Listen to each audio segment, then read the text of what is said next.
This is fine if you happen to be the chair or the CEO, but if you're a humble board member, how can you get this imbued in your organisation? And I'm glad you asked that question.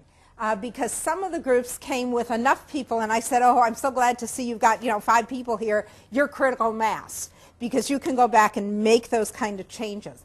But actually, it's easier than you think, because some of this, like everything else, it's building in your allies.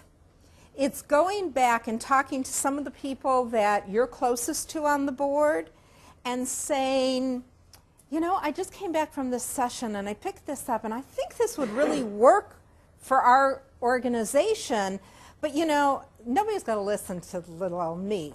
Let's talk about it. How could we put this forth in a way that will make it happen? And some of it is just going to be in the way that you change, how you talk.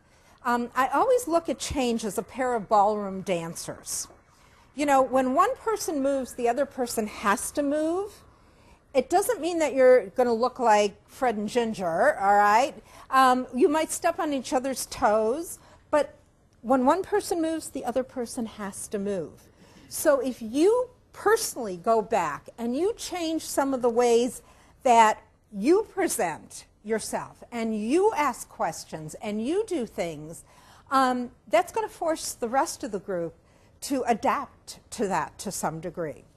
Now, some of it, like things like getting rid of reports, can be sitting down with the chair of the board and the executive director and just asking, can we go to coffee and let's sit down.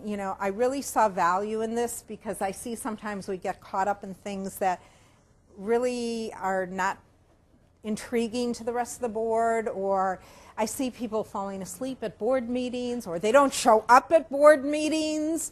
And I think that this would be a way that we could really get people more engaged. And usually, board chairs want the board to be more engaged. So if they think that there's a way to do that, that's a legacy that they can leave for the next group, that tends to help. So it's a combination of things, of building your allies, changing the way you do things, talking directly with the board chair and the executive director can usually make some difference. You clearly want the staff to be thinking in the same format. So best is if the executive director and the board chair are here today, they walk back with that, and they can say, let's see about implementing this on both sides of the fence. Part of it, too, is that a lot of times what I'll see with strategic plans, going back to the plans, is that either the executive director writes it, him or herself, bad, but they're expected to have the vision, right? So they're supposed to do this. Or they put a board together and they send the board out. Don't listen to the staff. The staff sees what's going on. The staff knows best what's happening. I mean, ultimately what you really want is you want people from both sides sitting down and sharing this together. Same thing with the strategic thinking.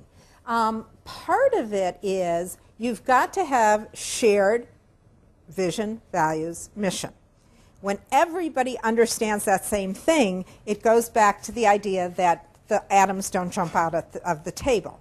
You might have a staff person or a board person who kind of goes in a wild direction, but as long as they're really firmly entrenched with this understanding of the mission, the vision, the values, it's not going to really take you that far.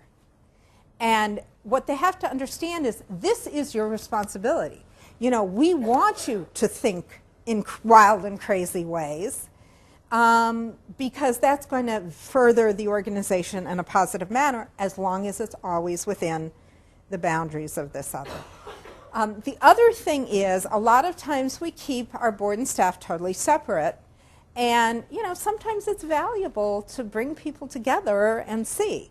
And as we talk about later, we're going to talk about some of the board education opportunities, and much of that can be done as a combination of board and staff, and you can learn from each other. So, there are ways to do it, but if it becomes the culture of the organization as a whole to do the strategic thinking. And again, it's always looking at Ramifications. What does this mean? What is the domino effect of our decision? We tend, and that's why I'm saying why options are so important. We latch on to something and we say, this is the answer, without thinking of what are the domino effects? What are the ramifications of this? What are the ramifications on our budget, on our staffing, on our image, all of those things that are on that sheet, because that has an overall impact on what is going to happen.